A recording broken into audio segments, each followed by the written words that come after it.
the French Revolution annihilated more human beings in the first month of the revolution. Are you aware of that? Do you know, Max, that the French Revolution was entirely secular? Yes, it was about bringing down the monarchy. Got you. So were they real secularists or not true secularists? Well, yes. Yes, what? Yes, they were. They were real secularists? Yes. So is that... the problem is that when it comes to taking down the monarchy, they were the ones that had the power. They were the ones that had the money, the armies. So it's justified? Yes, sometimes throughout the course of human history, some revolutions have had to have a bigger cost of fighting and war. Right. Okay, cool. And it's not that we want to promote war. I wouldn't advocate for, you know, the violent expropriation of the bourgeoisie today, because it's a different world. But when someone has a grasp on power, it was a required thing. Pretty much, you can think of it required. As when someone cuts their feet and they just let the wound go, and now they have gangrene. Okay, we can choose to either do nothing, in which they die a lot of harm, or we can cut their foot off.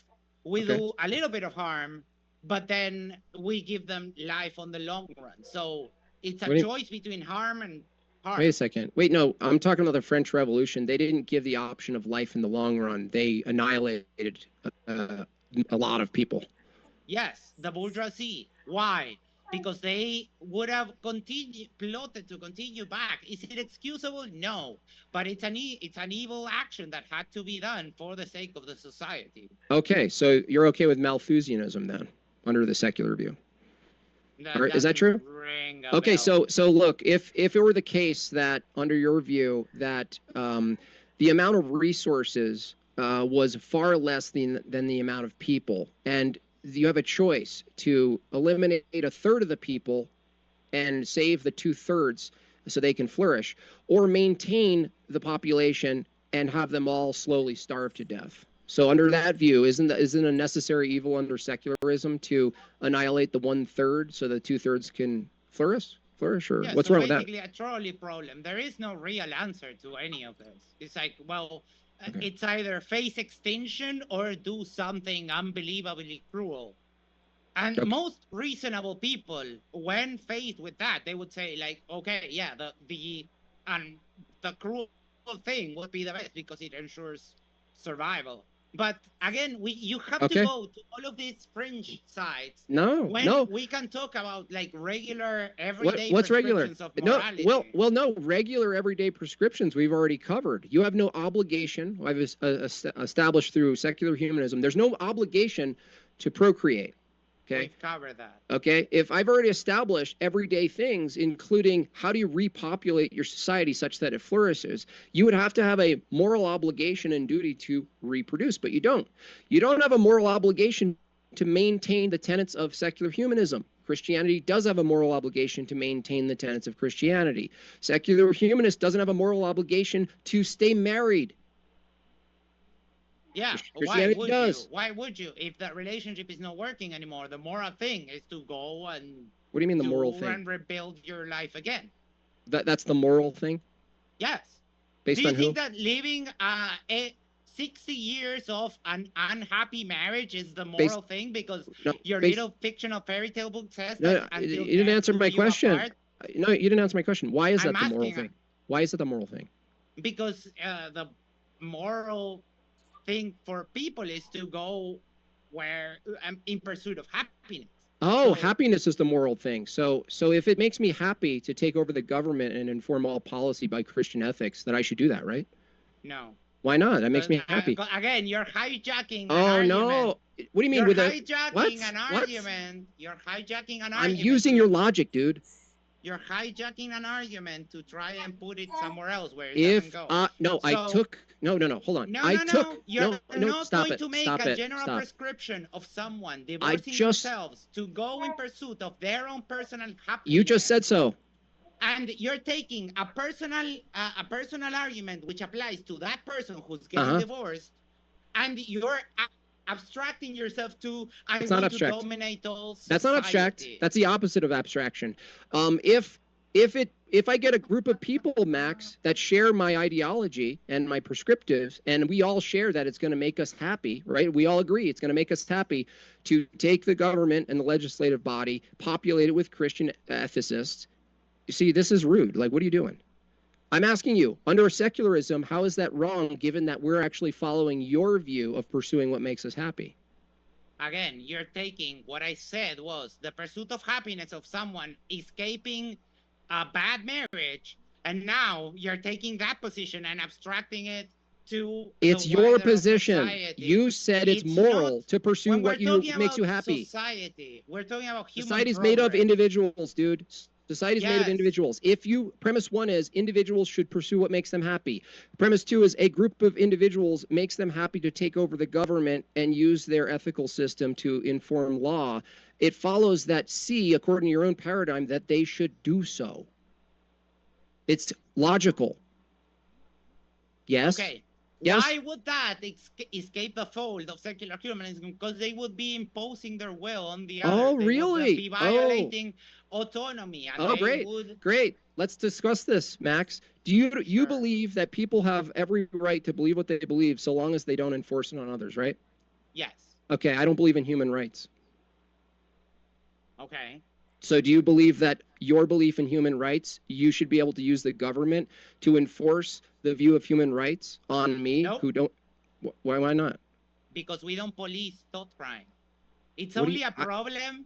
I did say it, we dude. don't police thought crime. So dude, I'm not talking about a not thought. Believing in human rights all you want. Not believing in human rights does nothing. Dude, it only becomes a problem when you take an action to undermine yeah, that's what I'm talking rights. about, dude. Hello. Oh, okay, then be what is wrong with you? Nothing. If I don't believe, if I don't believe in human rights and I act on what I believe, this is the disbelief, right?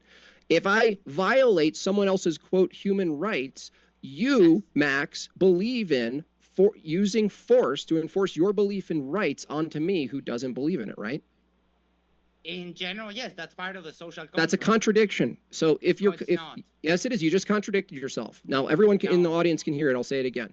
Max said, you can believe in whatever you want so long as you don't enforce it on other people. I said human rights are a thing that you believe in, and if someone doesn't believe in it in their ordinary behavior, then if they violate your belief, you're okay throwing them in jail. That's literally the description of using force to enforce your view on your beliefs and rights on other people. Well, of course, the nuance is always more nuance, right? Just say nuance over and over again, Max. Yes. How is it nuanced? There has to be someone that has, in general, we agree intersubjectively that the state has a monopoly on the use of force, right? Yes. That is a part of the social contract. Great. Now, when someone doesn't believe in human rights and also goes and does something like locks someone in their basement, okay, and keeps them like a little pet there, okay, that is actively going against the rights of someone else. It's violating their bodily autonomy, their consent. Look, do you believe in sin, Max? No. Okay, so if you don't believe in sin, but you're capable of acting, and there's no consequence, I can't jail you for sinning, right? That right? No. You know, why? Because you don't believe in sin, right? Well, we don't.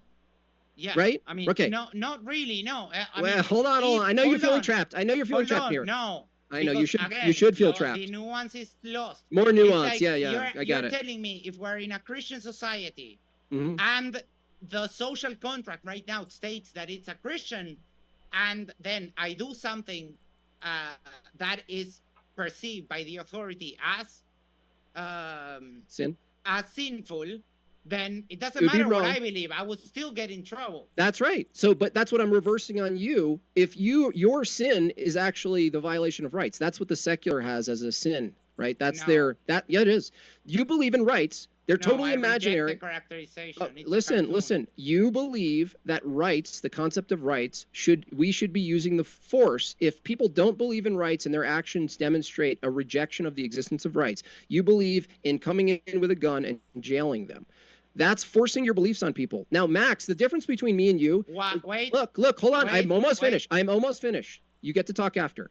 The difference between me and you is I bite the bullet and I accept that I do want to force certain levels of my own beliefs on society to maintain decency and such. The fact that there might be gray areas for both of us is irrelevant to the question here. You're trying to act as if secularism doesn't hold a position where they want to force their beliefs on people, but you have to just bite the bullet. You have to bite the bullet, bro. You do believe in enforcing your beliefs because you believe in rights. I don't have to, because yes, there is some level of coercion. Yeah. In the fact that there are some things that we deem absolutely not correct, like stealing and you know, violence and that kind of stuff. So yes, but that doesn't mean in that sense it's both the same. What I'm not, that doesn't mean that I would want to educate everyone in the world to be an atheist. No, again, you're hijacking. I didn't say that, dude. No one said educating anybody on atheism, dude. You're just making shit up at this point. I'm pointing out. There's a simple line of questioning, right? I feel like you're at the dentist and I'm trying to pull your teeth here. It's simple, Max. Yeah. I asked you, do you believe? No, simple here. I demonstrated for the audience that you said you believe that everyone should have their beliefs. They just shouldn't force it on other people. And now you finally accept, after 5 long minutes, that you do, in fact, accept a level of coercion of your own beliefs onto people. Yeah, but that was never I would have never said no to that. Oh, you know. Oh, yeah. We're talking about different things. No, we're not, dude. You're just a nonsense machine at this point. You're just like saving yourself. Yeah, you are. You got little floaty devices on at this point. You have these little stupid strategies that you. I do. That's completely destroying you. Oh, it's destroying you. The only point is to try and avoid the conversation. Because what conversation? I give you the moral argument as to why abortion is morally permissible. Tell me why. You don't want to go there. You tell just me want why. to have this surface level. No, tell me why. Tell me why. Okay. I didn't know this was about abortion, but go ahead. No, it's just an example as one argument. Dude, okay. You talk about just get onto the argument, bro. And another shit all the time. Let's like, and just to be safe, let's call it medical procedure A. Okay. Discarding BB. So the woman is the carrier. So in a sense, it is the medical proxy for the fetus, so that they have the right there. Then a consequentialist argument as to why is that when abortions are banned, they still happen, and they happen underground, which poses a risk for both. So the fetus will be discarded too, and now the woman also has a chance to die, right? So if you make murder illegal, people will still do it underground. So we shouldn't make murder illegal. Great argument, bro. You want to start again? I'll give you another chance. But I reject the characterization of murder. The characterization, if it's illegal, do you think it should be illegal to murder people? It is illegal to murder people. So do you think it should be? Should you? Do you think, dude? Legality is informed by ethics, dummy. So do you believe it should be illegal? But you don't make legal arguments when do you're doing ethical think debates, it should be illegal to murder people? It is illegal to. Do you think it should be? Yes. Okay, so if I make the same argument back at you, if you keep murder illegal, people will still murder. So you shouldn't make murder illegal. Does that make sense to you, Max? Giggle away, buddy. Giggle away. Oh, yeah, you're really funny. Now, I reject the characterization of an abortion as murder. I reject everything. Yes, because that's all you have. You have like little silly strategies. You mean pitting your terrible reasoning back on you? Cool. Why is it morally okay? No, you haven't done that. Why is it morally? I called it in my opening that all you would do is try not to have the conversation, say you don't have a standard for morality. I didn't say that. And that's all you've done. I didn't say that. I actually used your own standard against you. I didn't actually question your standard. I actually used your standard, gave you your standard, and used it on something else. Now, can you tell me why it's morally permissible to eject the baby? All right. There's, I already said a couple of stuff, but for example, sometimes it's absolutely medically necessary or it will kill. So we So grant when it's not, exceptions. so when it's not, We grant exceptions to a bunch of cases. So So- now, why so should should we extend that? I'm sorry, is the middle of my sentence interrupting your interruption? So we grant exceptions to ectopic pregnancies, underage people who get pregnant, and that kind of stuff. Now, if we can grant those exceptions, those are not murder because they're in the spirit of preserving the main person, right? Why wouldn't we also extend that to someone who electively does not want to have a child? well, you're making a distinction without a difference then. If your argument is a woman should be able to terminate the growth of their child at any point in time based on any reason, then why not just extend it outside of the womb as well in the first week of the baby's life? Why not? Yeah, why not? Because number one, my position is not at any point at any time. Yeah, why not? No, why not? As always, there are caveats. So I'm asking why not? Why are you arbitrarily arranging different times, right? Why can't a mother who's in their first week of the child's life outside of the womb, why can't the mother just decide, well, this is going to be a harm to me in the long run. I should stop this right now. I'll give you a chance, Max. I got to let you know we've got a 2-minute warning before we go into the Q&A. Go ahead, Max. All right.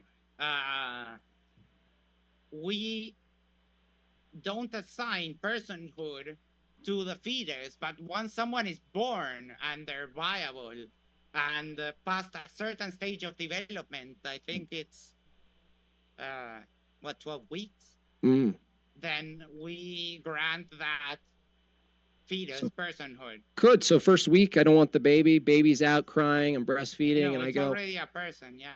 You said 12 weeks. Yeah, 12 weeks of pregnancy. Oh, pregnancy. Yeah. That you're calling it a person. Okay, and why is it at 12 weeks you're calling that a person? It's a developmental thing. That's your answer. Where yeah. Maybe you could have went into being a doctor, Max.